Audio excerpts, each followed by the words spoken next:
Happy Dino. Happy Dino. Happy Dino. Happy Dino. Happy Dino. Happy Dino. Happy Dino. Alright. Happy Dino. Happy Dino.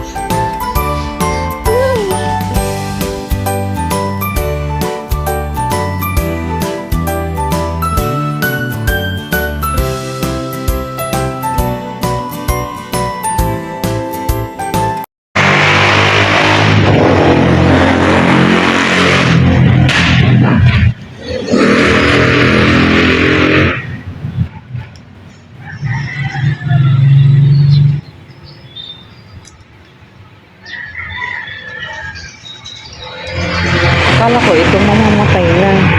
Ay, Diyos ko. Ay, binakaya ng mga langgam, mamaya-maya. Isprehan kita. May lakad lang ako eh. Ay, Diyos ko, sana hindi matuluyan to. Mamumunga pa naman na yan. Malapit na eh. Binakaya ng mga langgam. Titignan natin guys kung lalaki itong bawang ko. Ano, dalawang puno. Ayan yung isa. Ito yung pichay. Hindi mawawala sa akin yung ano eh, luya. Ayan. Isa, dalawa. Ayan, sili. May mga laman din tayo ng ano, kakaiba. Ayan. Unti-unti kong inililipat yung mga ano dito eh. Mga talong kasi dikit-dikit sila. Ayun guys, namumunga na. Nakikita niya yung bulaklak niya. Ayan, yung mga bulaklak niya.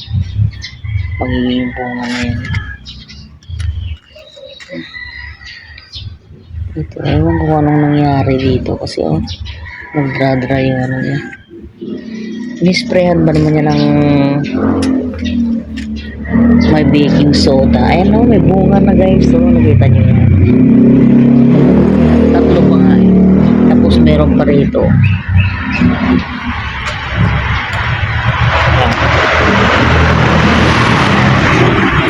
Ito, ang ano nito, ang sustansya nito, parang pechay din siya. Gulay ito sa Maldives. Ito, kaya ganito lang kalaki yung ano niya, yung dahon niya kasi sa ano lang, sa paso lang nakatanim. Inilipat ko na ngayon sa lupa. Ito pagka lumaki ito, itong dahon na ito, ganyan, isang palad, ganyan kalalaki ang mga dahon, parang pechay din. Pwedeng igisa yan, ng ano, ng giniling, ganyan, o di kaya sardinas. Ito na yung mga pichay ko. Halos araw-araw ko kasing kinukuhanan ng mga dahon, kaya ganyan na lang. Ganun din itong alugbati. Hindi rin mawawalang alugbati dito sa garden ni Inga. Oh, meron, ewan ko anong kuha nito. Kung anong prutas ito. Kailangan tanungin natin kay Dola. Ito may ano rin ako dito. Ito cactus. Malaki-laki na yung cactus. Ito naman yung pangpabango ng kanin.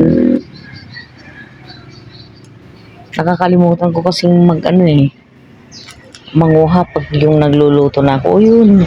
Ang sili ko guys, malapit nang mamulaklak. Yan, hindi na namin kailangan punta pa sa transient para manguha ng sili. Malaki na rin mo yung luyang dilaw ko. Tawan-tama yan.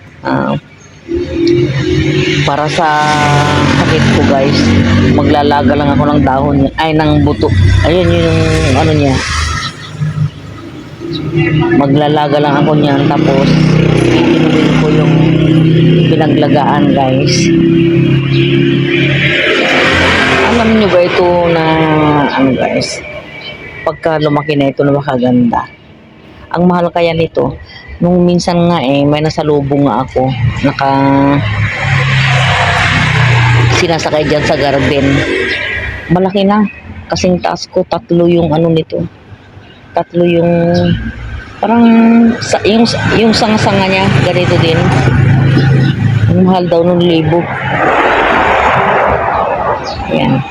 Minsan pipicturean ko yung yung actual nito dun sa kapitbahay namin. Ayan.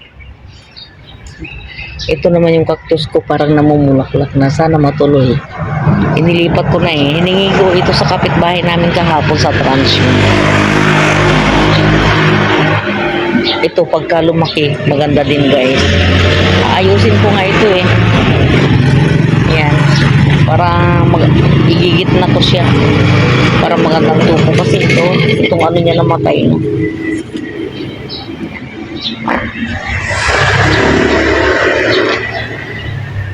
Sana itong itong papaya ko dwarf ito. At sana mamunga ito. Parang lalaki naman. Diyos ko. Namumunga rin naman yung lalaki, kaya lang matagal. Kailangan mo pang yung bang butasin yung niya, yung puno niya. Katulad ng ginawa namin sa transient. Meron din po kami dito, ito, mulberry ba ito? Oo. Ito. Patayin ko yung kasi inaano nila parang dinadapuan ng insekto, kinakain yung mga niya, yung mga ito niya. Ano bang tawag dito?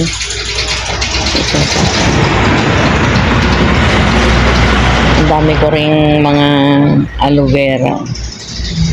Actually guys, ang nagtanim po nito yung may-ari na ng apartment. Kumbaga, kami na lang ang nag-aalaga, inampun namin.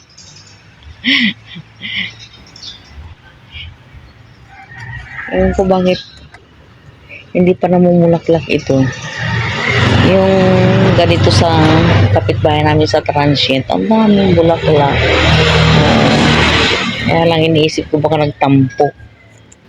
Dahil kinuhanan namin ng sanga na namatay din naman yung mga sanga niya na pinagkukuha namin. Yun pala. Kailangan inaano mo pala dito. Yung binabalutan mo ng lupa na tinatalian mo. Magpapaugat ka dito sa puno. Ito. Ayan, marami na rin. Ito, pagka lumaki siya, katulad po nung yan. Meron din kami malunggay, syempre. Hindi rin mawawala yung aming bayabas. Malalaki na, ngayon ko, kailan mamumunga ito. Yan, kaya lang kasi kinukuto. Yan. Kaya ang ginagawa ko, pag nagdidilig ako, sinasama ko yung mga dahon, dinidiligan ko rin para matanggal din yung mga puti-puti na mga balakubak niya. Alam niyo ba ito guys, ito yung pinang-iis-is namin sa sa probinsya. Napakagaspang ko ng dahon ito, pwedeng panglinis ng ng kaldero, yung mga nangingitim na. Katulad yan yung nasunugan yung aming kaserola. Sana maalala ko pag naglinis ako, kukuha ako nito. Hala, yung sili namin namulaklak na sa wagas. Ayan ang dami namin sili na ayan, mga sili yan mga sili. Marami kaming sili dito. Sagana kami sa sili Sana hindi kami maunahan ng uod. Ayan, malaki na yung mga sili namin. Meron ding sili dito. Ayan.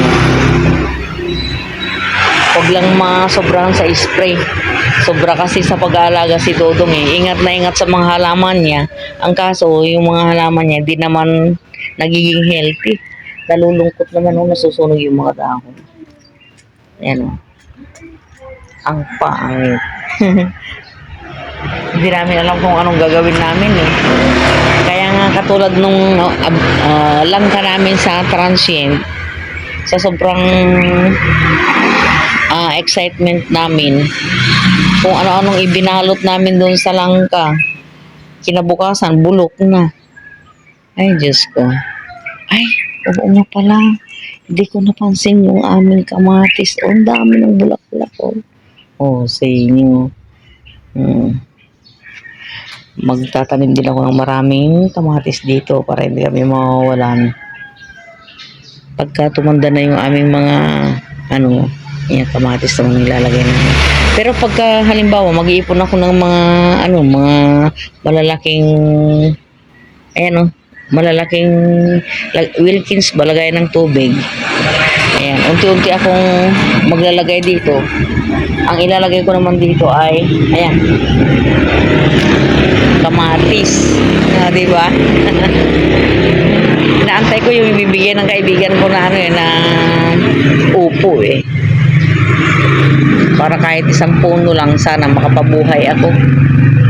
Ayan, yung malunggay ko nakakalbo na. Laging laging nangaharbat ni Inday. Ganyan guys. Bunga ng malunggay. Mahigit sa 1 metro. Yan oh guys bunga ng malunggay. Mahigit 1 metro ito. Dalawang malunggay lang, 2 bunga lang, solve na. Di ba?